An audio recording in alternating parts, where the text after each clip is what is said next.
In the shadow of Seoul's gleaming towers, where neon lights battled with starlight and the scent of street food mingled with expensive perfume, there lived a young woman named Zara.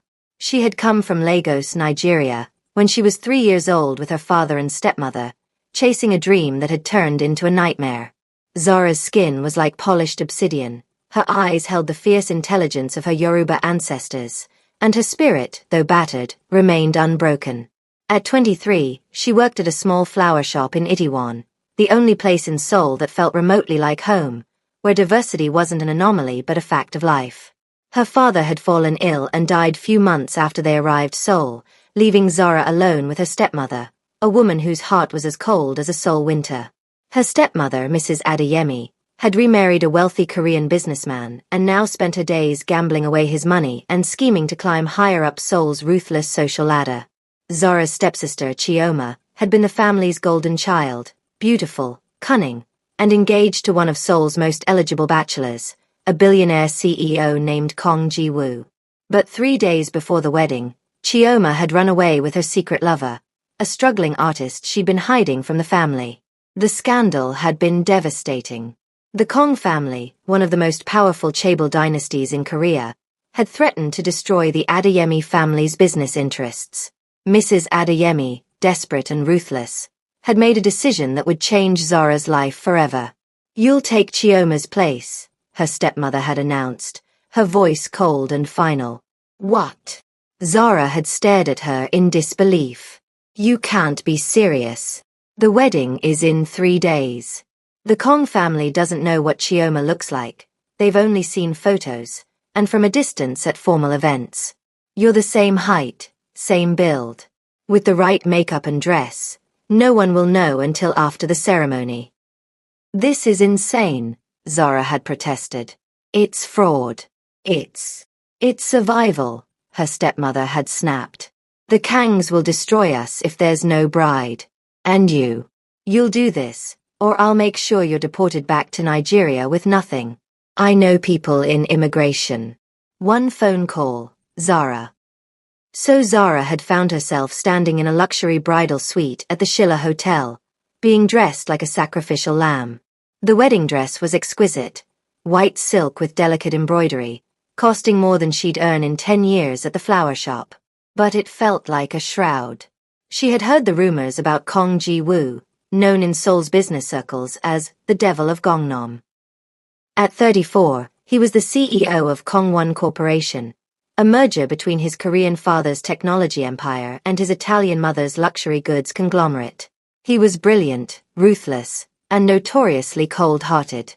The tabloids loved him, his sharp features, his perfectly tailored suits, his reputation for crushing competitors without mercy. But they also whispered about his dark side, about business rivals who had mysteriously lost everything, about the women who entered his life and left broken. Zara had never seen him in person. She only knew that he had agreed to marry Chioma as part of a business alliance between their families.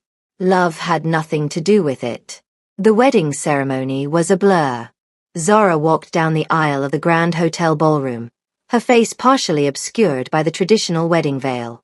She could feel hundreds of eyes on her, but she kept her gaze fixed forward, toward the man waiting at the altar. When she finally looked up at Kong Ji-woo, her breath caught. He was devastatingly handsome, tall and lean, with the sharp features of his Italian heritage softened slightly by Korean genetics. His dark eyes were cold, assessing, holding no warmth or joy. This was a business transaction to him, nothing more. If he noticed anything different about his bride, he gave no sign. The ceremony proceeded with mechanical precision. They exchanged vows in Korean and English, their voices formal and emotionless. When Ji-woo lifted her veil to kiss her, his eyes widened slightly, the first crack in his composure. Up close, there was no mistaking that she wasn't Chioma. Her features were different, her skin a richer, darker brown than Chioma's lighter complexion. "Who?" he began, but the officiant was already pronouncing them husband and wife, and the crowd was applauding, and it was too late. Ji-woo's jaw clenched, but he was too proud, too aware of the hundreds of guests watching, to cause a scene. He kissed her briefly, coldly, his lips barely brushing hers. But Zara could feel the fury radiating from him like heat from a furnace. The reception was torture. Ji-woo played the role of happy groom with practiced ease, but whenever they were close enough that no one else could hear, his voice was ice. "I don't know what game you're playing," he whispered as they danced their first dance, his hand on her waist feeling more like a trap than an embrace. "But when we get home, you're going to explain everything. And then you're going to regret ever crossing me." Zara's heart hammered with fear, but she lifted her chin. "I didn't cross you. I'm a victim in this too." "We'll see about that," Ji-woo said coldly. When they finally left the reception, heading to Ji-woo's penthouse in the exclusive UN village overlooking the Han River, Zara felt like a prisoner being led to execution. The penthouse was stunning, all floor-to-ceiling windows, modern furniture, and expensive art. But it felt cold, empty, like a museum rather than a home. Ji-woo poured himself a whiskey and turned to face her, his expression hard. "Start talking. Who are you, and where is Chioma?" Zara took a deep breath and told him everything. About Chioma running away, about her stepmother's threats, about being forced into this deception. She left nothing out, her voice steady despite her fear. When she finished, Ji-woo stared at her for a long moment. Then he laughed, a cold, bitter sound that made her skin crawl. "So I've been tricked into marrying a nobody. A flower shop girl from Nigeria." He downed his whiskey in one gulp. "Do you have any idea what you've done? This marriage was a strategic alliance. Chioma's family has connections I need for expansion into West African markets. You're useless to me." "Then let me go," Zara said quietly. "Annul the marriage. I don't want to be here any more than you want me here. Annul." Ji-woo laughed again. "And admit to all of Seoul that I was fooled? That the great Kong Ji-woo was tricked into marrying the wrong woman? My reputation would be destroyed. My enemies would feast on this." He moved closer, and Zara forced herself not to back away. "No, here's what's going to happen. We're going to stay married for exactly 2 years, the length of the original contract with Chioma's family. During that time, you'll play the role of my dutiful wife in public. And in private, you'll serve me however I require." "Serve you?" Zara's voice shook slightly. Ji-woo's smile was cruel. "Did you think this would be a marriage in name only? No, sweetheart. If I'm stuck with you for 3 years, I'm going to get something out of it. You'll warm my bed. You'll satisfy my needs. Consider it payment for the fraud you've committed." "I didn't commit fraud," Zara protested. "I was forced." "I don't care," Ji-woo cut her off. "Here's the reality. You're trapped. If you try to leave, I'll have you arrested for fraud and deported. I'll make sure you never work again, anywhere. Your stepmother too. I'll destroy her completely. But if you cooperate, if you play your role perfectly, at the end of 2 years, I'll give you a generous settlement and your freedom. 5 million won. Enough to start a new life anywhere you want." Zara stared at him, seeing the cold calculation in his eyes. He wasn't bluffing. He had the power to do everything he threatened, and they both knew it. "Do we have a deal?" Ji-woo asked. What choice did she have? Zara nodded slowly. 2 years. Then I'm free. 2 years, Ji-woo agreed. Starting now. That first night was brutal. Ji-woo was not gentle, not kind. He took what he wanted with a cold efficiency that left Zara feeling used and hollow. Afterward, he rolled away from her without a word, leaving her alone in the massive bed as he retreated to his study. Zara lay there in the darkness, tears sliding silently down her cheeks, and wondered how she would survive 3 years of this. But Zara was a strong woman who knew that survival required more than just endurance. It required strategy, intelligence, and the ability to find strength even in the darkest places. So she began to study her cold husband. Ji-woo kept to a rigid schedule. He woke at 5 a.m., worked out for an hour, then left for his office by 7 a.m. He rarely returned before midnight. When he was home, he was either working in his study or demanding Zara's presence in his bed. He was cold, controlled, never showing emotion except for occasional flashes of anger. He spoke to her only when necessary, treating her more like a possession than a person. But Zara noticed things. Small things that didn't fit the image of the heartless devil. She noticed that he kept a photograph hidden in his desk drawer. A picture of a young woman who looked like him, with the same sharp features. When she asked Mrs. Park, the elderly housekeeper who came twice a week, about it, the old woman's face had grown sad. "That's his younger sister, Minicio," Mrs. Park had whispered. "She died 5 years ago. Suicide. She was engaged to a man chosen by the family, but she was in love with someone else. She couldn't bear the marriage, so she..." Mrs. Park had trailed off, shaking her head.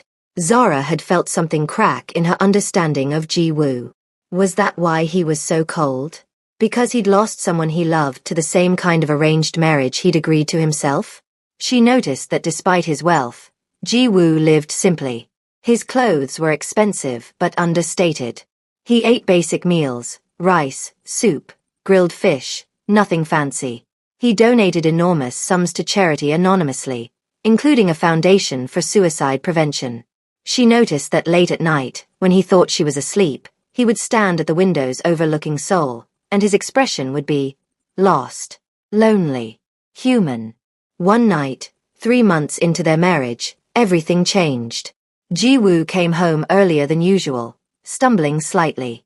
Zara realized with shock that he was drunk, the first time she'd ever seen him anything less than perfectly controlled. "Bad day?" she asked carefully. Ji-woo laughed bitterly. "Bad life." He slumped onto the couch. "Do you know what today is?" "No." "Minacio's birthday. She would have been 30. His voice cracked. "She'd still be alive if I'd paid attention. If I'd seen how much she was suffering. If I'd told our father to go to hell with his arranged marriage plans." Zara sat beside him cautiously. "It wasn't your fault, wasn't it?" Ji-woo looked at her, and for the first time, she saw real emotion in his eyes. Grief, guilt, pain. "I knew she didn't want to marry that man. But I told her to do her duty, to think of the family. I was just like my father. And she killed herself rather than live the life we'd chosen for her." "You didn't know," Zara said softly. "You couldn't have known it would go that far." "I should have," Ji-woo said. He reached for her hand, gripping it tightly. "And now I'm doing the same thing. Forcing you into a life you don't want. Using you because I'm too proud to admit I was tricked. I'm a monster, just like they say." Zara looked at this powerful man, and saw something she'd never expected. A broken human being, drowning in guilt and loneliness. "You're not a monster," she heard herself say. "You're just hurt." Ji-woo stared at her, his dark eyes searching her face. "Why don't you hate me? I've been cruel to you. I've used you. I should hate you," Zara admitted. "But I don't. Maybe because I understand what it's like to be trapped. To have your choices taken away." Something shifted in Ji-woo's expression. He lifted his hand, touching her face gently, the first gentle touch he'd ever given her. "I'm sorry," he whispered. "For everything. You deserved better than this. Better than me." "So did you," Zara said. And then Ji-woo kissed her, but this time it was different. Not cold or demanding, but tender, almost desperate. Like a drowning man reaching for air. Zara kissed him back, her hands threading through his hair, and for the first time, she felt something beyond fear or duty. She felt desire, connection, the spark of something that might impossibly be real. That night, when they made love, it wasn't about punishment or control. It was about two broken people reaching for each other in the darkness, seeking comfort, seeking connection, seeking something neither of them could name but both desperately needed. Afterward, Ji-woo held her close, his face buried in her hair. "Stay," he whispered. "Please stay." "I'm not going anywhere," Zara said, and meant it. From that night forward, things changed between them. Ji-woo came home earlier. They ate dinner together, talking about their days. He asked about her life, her dreams, her family in Nigeria.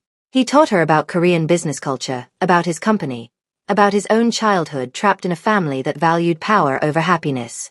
They explored Seoul together, not the glittering public Seoul of their wedding, but the hidden Seoul. The tiny restaurants in back alleys where ajumas served the best kimchi jjigae.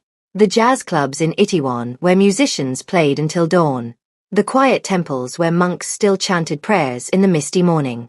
Ji-woo showed her his sister's favorite places: a bookstore in Bukshan, a cafe in Yeonam-dong, the fortress walls of Nam-san where Minaseo used to go to think. Ji-woo said one evening as they stood on those fortress walls, soul spread below them like scattered diamonds. You're brave like her. Strong. I don't feel strong, Zara admitted. I feel like I'm barely holding on. That's what strength is, Ji-woo said, taking her hand. Not the absence of fear, but surviving despite it. 6 months into their marriage, Zara realized she was falling in love with her husband. It terrified her. This wasn't part of the plan. She was supposed to endure 2 years, take her money, and leave. She wasn't supposed to care about Ji-woo's smile when he came home and found her waiting. She wasn't supposed to ache when he touched her. She wasn't supposed to worry when he worked too late or looked stressed. But she did.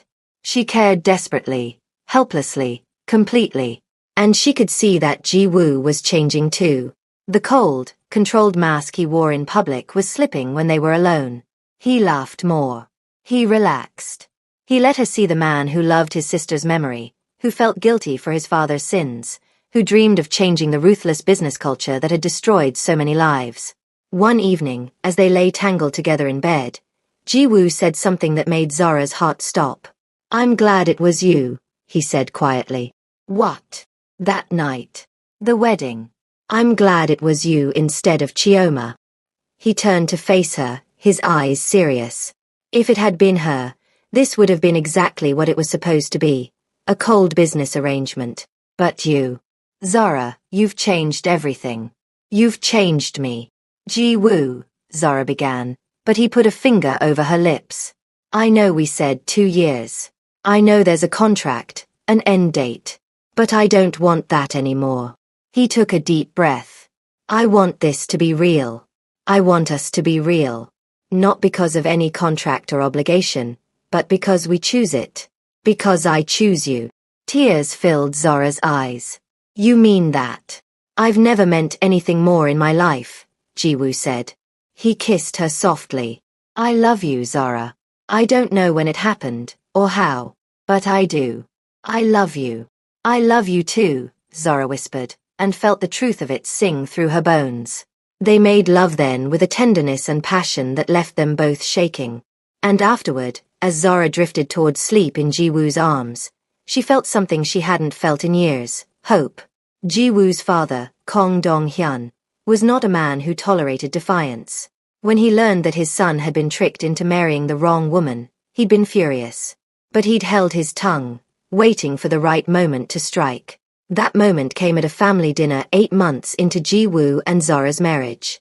The dinner was held at the Kong family's compound in Pyeongchang-dong, a sprawling traditional Korean estate that screamed old money and older power.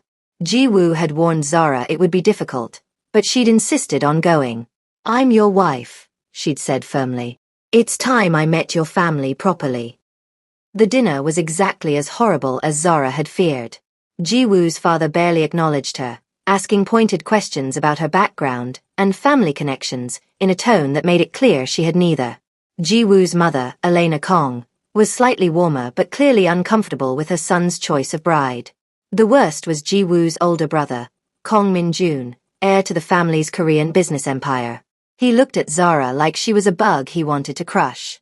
"So you're the flower shop girl who tricked my brother," Min-jun said with a cold smile. "Quite the accomplishment. I wonder what other tricks you have."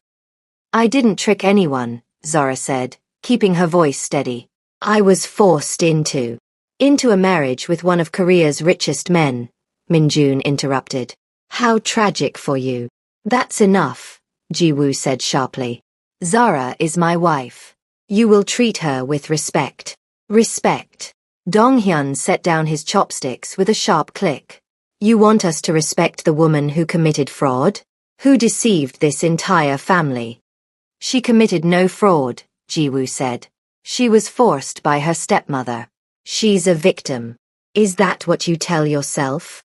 Dong-hyun's smile was cruel. Or is it just convenient that the victim has access to your wealth now? Father. Enough, Dong Hyun said coldly. Ji-woo, we've been patient. We've allowed this farce to continue because we hoped you'd come to your senses. But it's clear you've been compromised. Therefore, the family has made a decision. Ji-woo's jaw clenched. What decision? You will divorce this woman immediately, Dong Hyun said. We've already found a suitable replacement bride, Park Ji-won, daughter of Park Industries. The marriage will restore our family's honor and provide the business alliances we need. No, Ji-woo said flatly. This isn't a request, Dong Hyun said, his voice dangerous. Divorce her, or we will remove you as CEO of Kongwon Cooperation. The board will support us. We've already secured the votes. Ji-woo stood abruptly, pulling Zara up with him. Then remove me. Because I'm not divorcing my wife. Ji-woo, his mother began, but he cut her off. Zara is my wife. Not because of any business deal or family arrangement, but because I choose her. I love her. And I won't sacrifice her the way you made me sacrifice Min Seo. The mention of Min Seo made everyone freeze. Don't you dare use your sister's death to justify this, Dong Hyun said, his voice shaking with rage. Why not? Ji-woo shot back. You used her life to advance your business interests. You forced her into an engagement she didn't want, and when she couldn't bear it anymore, she killed herself. And you learned nothing. You're trying to do the same thing to me, to control my life, to treat people like chess pieces in your power games. Get out, Dong Hyun said coldly. Get out of this house. And when you're ready to apologize and end this ridiculous marriage, you can come back. But until then, you're no son of mine. Ji-woo took Zara's hand. Fine. Come on, Zara. We're leaving. They walked out of the compound together, and Zara could feel Ji-woo shaking with anger and adrenaline. I'm sorry, she said as they got into the car. I'm so sorry. You shouldn't have to lose your family because of me. I'm not losing my family, Ji-woo said firmly. I'm choosing you over their toxicity. There's a difference. But the consequences came swiftly. Within a week, Ji-woo was removed as CEO of Kongwon Corporation. The board voted him out in favor of his brother Min-jun. Ji-woo fought it, but without his family's support, he didn't have the shares to prevent it. Then came the media onslaught. Suddenly, their marriage was national news. Photos of Zara appeared everywhere, with vicious commentary about her background, her appearance, her obvious gold-digging. African woman tricks Korean CEO, screamed one headline.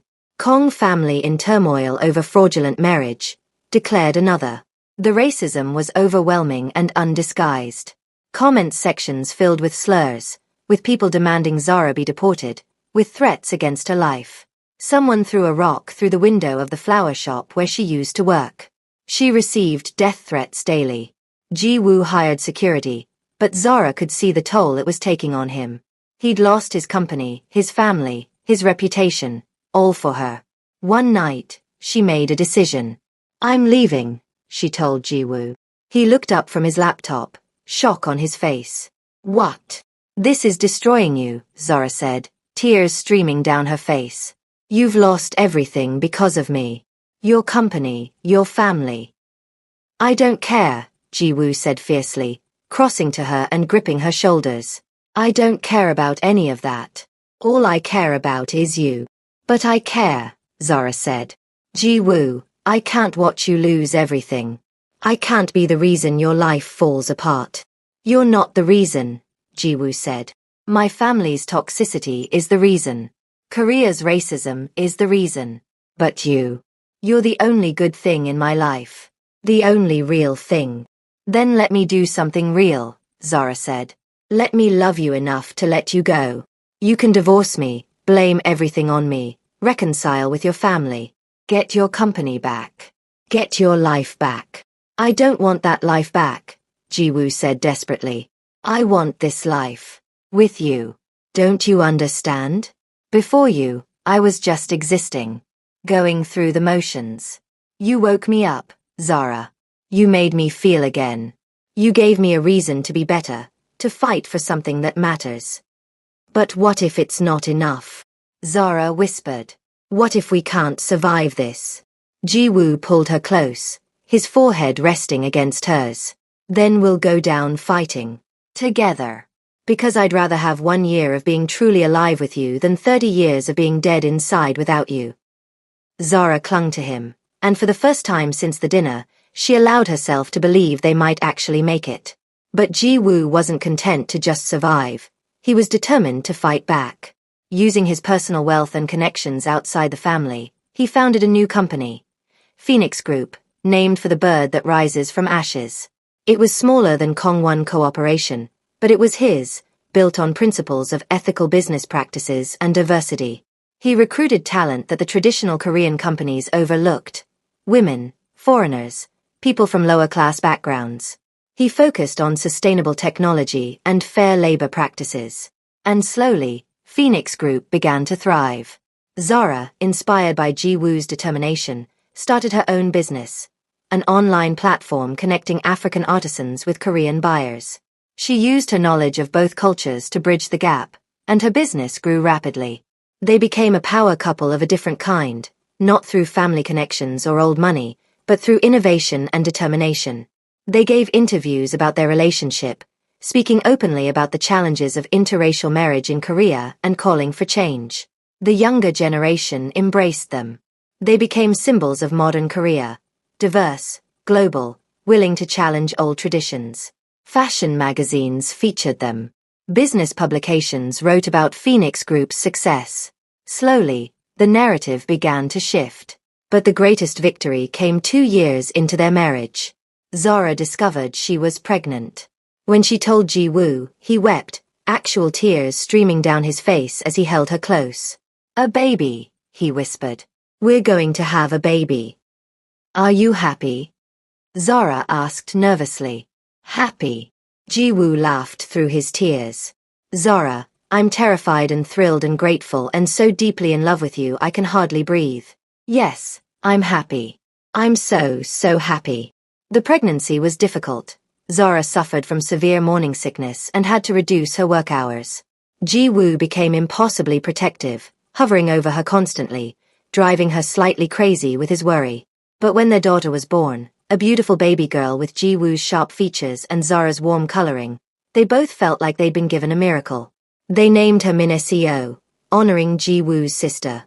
The birth announcement made headlines, and with it came an unexpected letter. It was from Ji-woo's mother, Elena. "Dear Ji-woo and Zara," it read. "I've been a coward. I allowed my husband's anger and pride to keep me from my son, from the woman who makes him happy. But I don't want to miss knowing my granddaughter. Would you allow an old woman to meet baby Min-seo?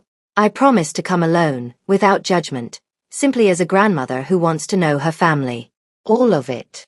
Ji-woo and Zara looked at each other for a long time. "It's your choice," Zara said. "I'll support whatever you decide." Ji-woo read the letter again, his expression conflicted. "My mother. She was always caught between my father's demands and her own feelings. Maybe it's time to give her a chance to choose differently." They invited Elena to visit. The meeting was awkward at first, but when Elena held Min-seo for the first time, something crumbled in her composed facade. "She's perfect," Elena whispered, tears running down her face. "Absolutely perfect." Over the following months, Elena became a regular visitor. She never pushed, never criticized, simply showed up with gifts and love for her granddaughter. Through her, slowly, tentatively, they learned that Ji-woo's father's hold on the family was weakening. Min-jun, it turned out, was a terrible CEO. Without Ji-woo's vision and work ethic, Kongwon Cooperation was struggling. Profits were down. Key clients were leaving for Phoenix Group. The board was restless. And Dong-hyun was sick, a heart condition that had him facing his own mortality. Few months later, Ji-woo received another visitor. It was his father. Dong-hyun looked older, frilier than Ji-woo remembered. The heart condition had taken its toll, but so had something else. Regret, perhaps, or the weight of his own pride finally crushing him. "I'm dying," Dong-hyun said without preamble. 6 months, maybe less. Ji-woo said nothing, simply waited. I came to say. Dong-hyun paused, the words clearly difficult. I was wrong. About you. About your wife. About everything. Why now? Ji-woo asked coldly.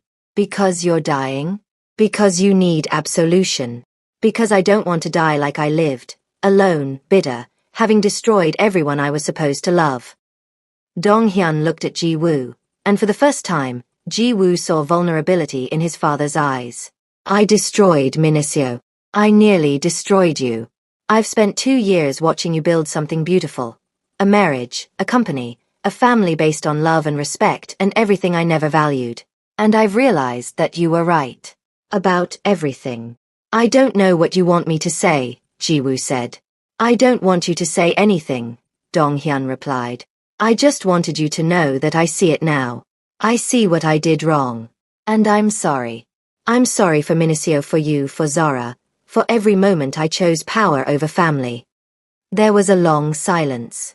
Then, surprising himself, Ji-woo said, Would you like to meet your granddaughter? Dong-hyun's eyes widened. You'd let me. On one condition, Ji-woo said.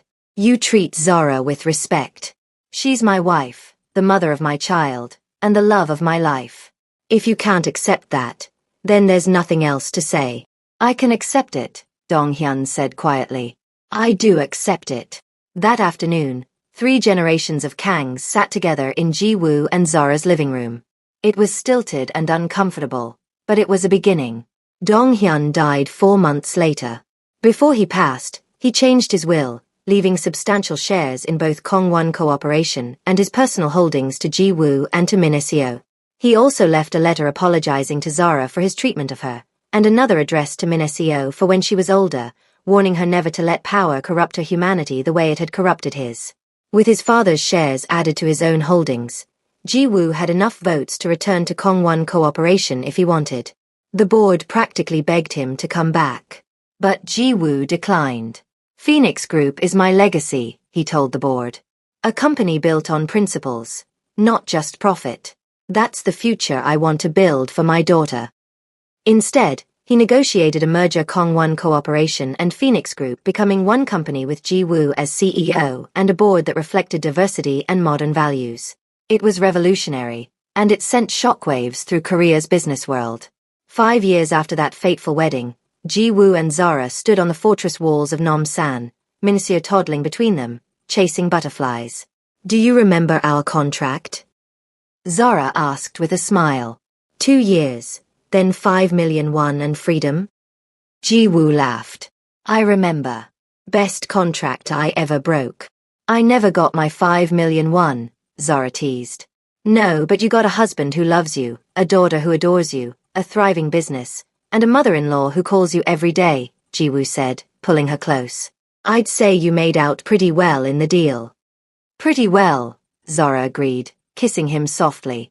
Though I still maintain I got the raw end. You're very demanding. Only because you're irresistible, Ji-woo murmured against her lips. As they watched the sun set over Seoul, turning the city into a canvas of gold and purple, Zara thought about the journey that had brought them here.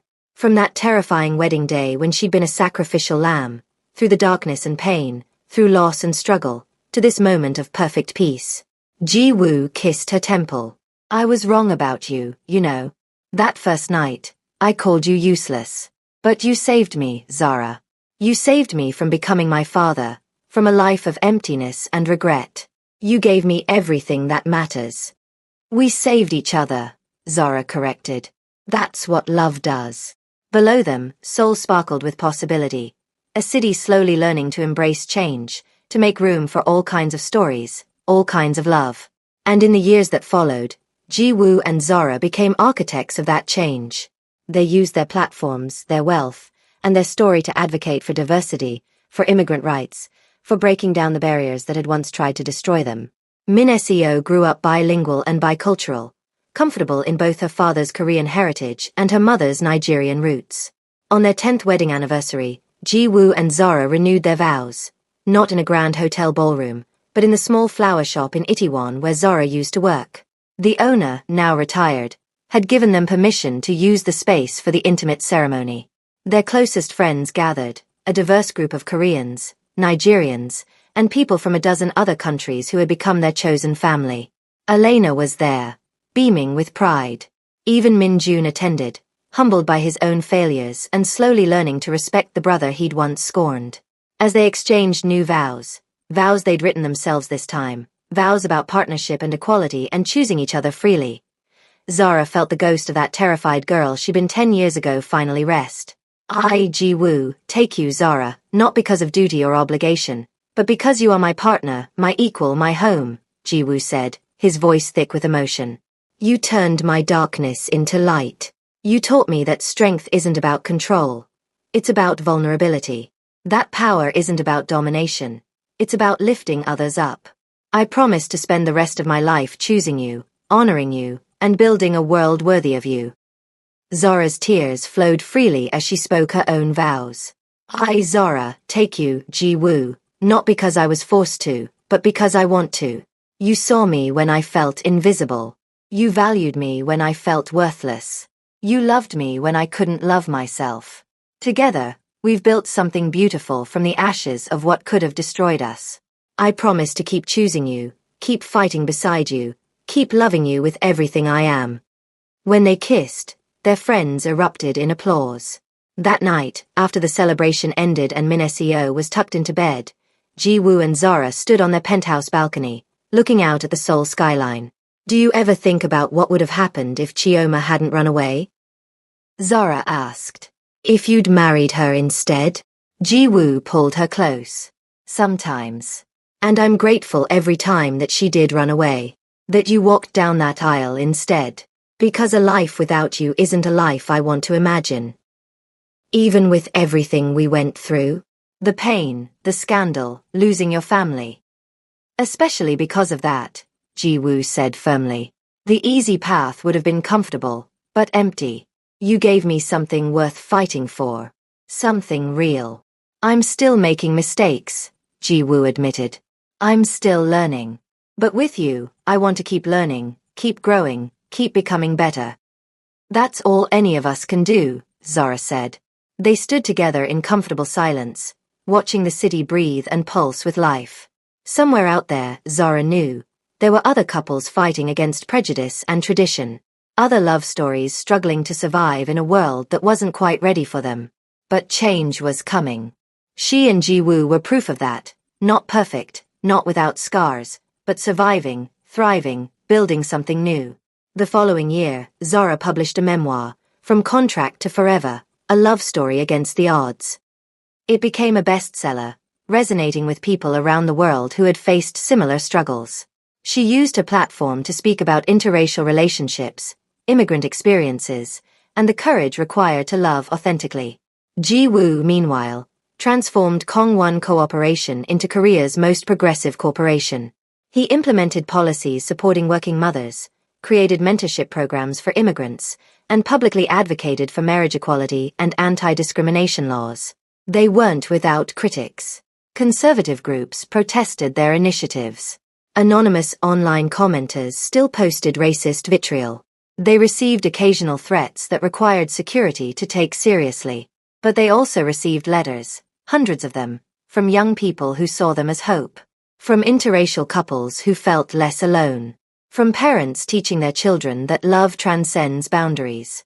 One letter, in particular, moved them both to tears. It was from a young Korean man whose sister had committed suicide after being forced into an arranged marriage. He wrote about how reading their story had helped him understand his sister's pain, had given him the courage to defy his own family's pressure to marry someone he didn't love, and had inspired him to start a foundation supporting young people in similar situations. Your love saved my life, he wrote. Because it showed me that choosing yourself, choosing love, choosing authenticity, these things are possible. Even in Korea. Even now. Thank you for being brave enough to fight. Ji-woo kept that letter in his desk drawer, next to the photograph of Min Seo. A reminder of why their struggle mattered, why their story needed to be told. Years continued to pass, marked by milestones both personal and professional. Phoenix Gangwon Corporation, the merged entity, became Korea's first carbon-neutral tech company. Zara's business expanded into a full international trade platform connecting artisans from 20 African countries with Asian markets. Seoul itself continued to change around them. More interracial couples walked the streets without drawing stares. More international families made Korea their home. The younger generation pushed for progressive policies their parents had resisted. It wasn't a revolution. It was an evolution. Slow, sometimes frustratingly so, but undeniable. On their 20th anniversary, they returned to the Schiller Hotel, the site of that fateful wedding 2 decades earlier. The hotel had offered them a complimentary anniversary dinner in the same ballroom where they'd married, recognizing them as symbols of modern Korean love. As they danced in that same ballroom, now filled with friends and family celebrating with them, Zara thought about how far they'd come. That terrified girl in a borrowed wedding dress, marrying a stranger who would become a monster before transforming into her soulmate. That cold, broken man who had learned to love through the patience and courage of a woman he tried to use. "What are you thinking about?" Ji-woo asked, feeling her smile against his shoulder. How impossible this was, Zara said. How many things had to go exactly wrong for everything to go exactly right? "Do you believe in fate?" Ji-woo asked. Zara pulled back to look at him. "I believe in choice. I believe that we were put in an impossible situation, but we chose, every day over and over, to love each other anyway. That's not fate. That's better than fate. That's free will and courage and stubborn determination to build something beautiful from something broken." Ji-woo kissed her, deep and sweet, and the room erupted in applause around them. As the party continued around them, Ji-woo and Zara slipped away to the hotel rooftop, the same rooftop where Ji-woo had stood 20 years ago, dreading the wedding he thought would be a loveless business transaction. "If you could go back," Ji-woo asked, "to that night before the wedding, if you could tell that girl in the Goshawan what was coming, all the pain, all the struggle, would you?" Zara considered this carefully. "I don't know. Part of me wants to tell her it'll be okay, that the monster turns into a man, that the nightmare transforms into a dream. But another part of me thinks she needed to walk through the darkness to become who she is now. We both did. We were so broken," Ji-woo said softly. "Both of us. Me with my guilt and control issues, you with your fear and sense of worthlessness. But we healed each other," Zara said. "Not immediately, not perfectly, but eventually. We gave each other permission to be human, to make mistakes, to grow." Pulled her close, his chin resting on top of her head. "You know what I'm most grateful for?" "What?" "That I get to keep choosing you. Every morning for 20 years, I've woken up and chosen you. And every morning for however many years we have left, I'll keep choosing you. That's the real contract. Not the one your stepmother forced you into, but the one we make every day just by staying, by fighting, by loving." Tears slid down Zora's cheeks. "I choose you too. I chose you when I could have run. I chose you when everyone told me to leave. I chose you when it would have been easier to hate you. And I'll keep choosing you every day, until I can't choose anymore." They kissed under the Seoul stars, two people who had found each other in the darkest circumstances and built something luminous.